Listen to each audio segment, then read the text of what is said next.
hei kaikille, mitä muuten teille kaikille kuuluu, jotka katsovat tätä videota. Toivottavasti kesä menee hyvin ja lämmintä ilmasää riittää kaikille. Kyllä ilmastonmuutokset ansiosta tai syystä kaikille maailman ihmisille riittää lämmintä ilmaa ja aurinkoa. Ja Turkissa myös. Ja turkkilaiset ovat niin ahneita ilmeisesti, että aurinko ei riitä. Täällä sytytetään metsiä ja metsäpaloja täällä ympäri maata. Viimeisen tiedon mukaan 47 metsäpalo on alkanut tässä maassa palamaan. Toivottavasti ei kaikki palaa, jotain jää meillekin turkkilaisellekin paikka, missä voidaan asua ja riittää puita, että jossa voidaan oleskella niiden puiden varjossa, tietenkin vettäkin.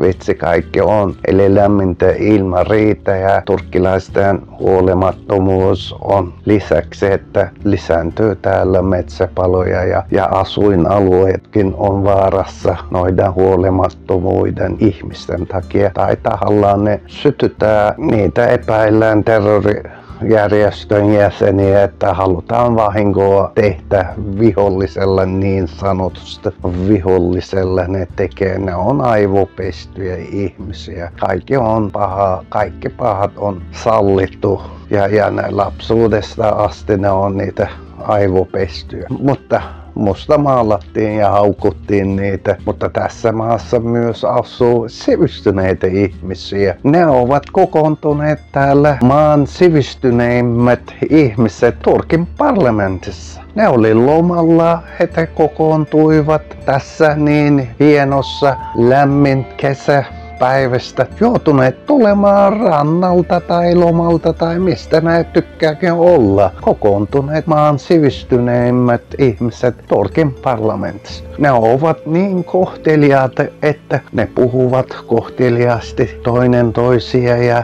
ne ovat oikeasti vanhollisia ja kohteliaita, että luulisi, että joku ulkopuolinen, että niin sivistyneet ihmiset asuu täällä ja kaikki ovat tämmöisiä ja tässä ei ole mitään riitaa ja ei ole ristiriitoja. Sovinnolla eletään ja asutaan täällä. Kaikilla riittää työt ja palkat ja ruoat ja asunnot ja terveyspalvelut. Liikenne on niin hyvää tässä maassa, että vaikka liikenteestä saat raivarit hulluksi, tulet, terveyspalvelu toimii täällä ja niin edelleen. Tänään toinen toisiaan alkoi kilpailemaan kohteliaasti, puhumaan parlamentista ja joku jopa sanoi, te kaikki täällä parlamentissa istuvat, olette kaikki terroristia. Ja toiset tuli ihan innostuneena siinä, lähtevät kiittämään joukolla sitä miestä ja kohteliasta miestä lähellä. Kaikki oli jonossa oikein. Ne halasivat. Jopa siinä oli niin paljon ruuhkaa, että kukaan ei pysynyt pystyssä. Se mieskään ei pysynyt pystyssä, että se kaatui siellä. Ja en tiedä mitä sitten kävi. Ja kaikki sen jälkeen niin pyysi anteeksi. Että ei ne tienneet mitä tehtiin. Tietenkin vitsi tää on. Tänään varmaan olette kuulleet, että Turkin parlamentista oikeasti joku siitä kaikki parlamentin jäsenellä sanoi, ehkä osalla sanoi, en tiedä kellä sanoi, mutta osalla tai yhdellä tai monilla tai ei sillä mitään väliä. Te olette kaikki terroristia täällä sanoi. Tietenkin toiset raivoi ja ei kannata raivota. Ne olisivat ihan protestoineet, että ei tarvinnut mennä antamaan turpaa sille miehelle. Näin tapahtuu. Näin tekee sivistyneet ihmiset Turkissakin. Ihan häpeä niille ihmisille, että ne ihmiset meitä edustavat Turkin parlamentissa. Ja yhden miehen takia tämä oli vielä parlamentti oli kokoontunut. Sekin on ihan kyseenalaistettava tai vähän mietittävä yhden ihmisen takia. Koko parlamentti kokoontuu yhden ihmisen asian takia. No, Turkissa on kaikki mahdollista. Edellispäivänä Palestiinan Hamasin johtaja Abbas kävi Turkin parlamentissa puhui ja sitten kaikki taputteli niin kuin Netanyahua, mitä tehtiin USA:n kongressissa. Eli sillä oli vastaus. Ilmeisesti tämä Abbasin kutsuminen Turkin parlamenttiin oli salamurhattu. Iranissa salamurhattu Hamasin johtaja myös oli kutsuttu tänne, mutta se ei päässyt valitettavasti Turkin parlamenttiin puhumaan. Mutta Israel tekee ihan tosi, että kansa murhaa lapsia ja naisia ja kaikki siviiliä tappaa. 40 ihmistä on tappanut ihan Netanyahu. Ihan se toimii niin kuin terroristin päällikkö, että täällä ei sillä mitään väliä, onko hän terroristi vai valtion päällikkö, mutta siellä on kuollut 40 000 ihmistä ja tappaja on Israelin armeija. Käskynantaja on Netanyahu ja sen kabinetti. Kaikki tietää. Euroopan maat ei niitä uutisoi. En tiedä Israelin eli pelosta tai vaikutuksesta tai mistä te ajattelettekin, mutta uutiset ei näytetään, ainakin puutteellisena näytetään. Netanyahun mukaan niin voi ollakin Hizbullah tai Hamas terroristijärjestö, mutta siviilejä on tappanut tähän asti. Missä on terroristit?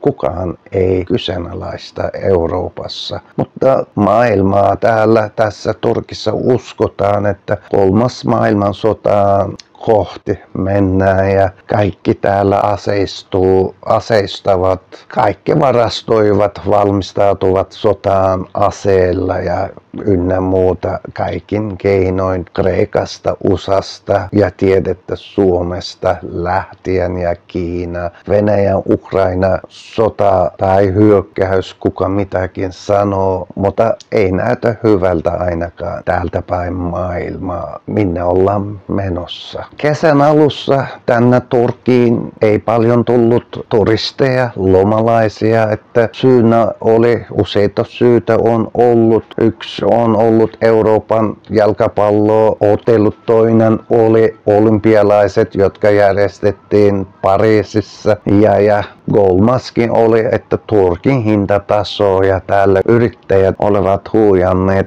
viime kesänä ainakin niin kalliilla hinnalla ihmiset, jopa turkkilaiset eivät tulleet tänne lomalle lomailemaan ja täällä oli liikkeet, oikein ravintolat ynnä muuta melkein tyhjiä välillä. Kyllä märkkipäivinä niitä oli täynnä, mutta normaalisti eivät tulleet turisteja täällä lomailemaan. Yrittäjät vähän, tai hotellitkin voi olla laskeneet hintoja, sitten rupesi tulemaan Euroopasta turkkilaiset, Euroopan turkkilaiset, ainakin Saksan turkkilaiset vähän helpotti yrittäjien oloa täällä.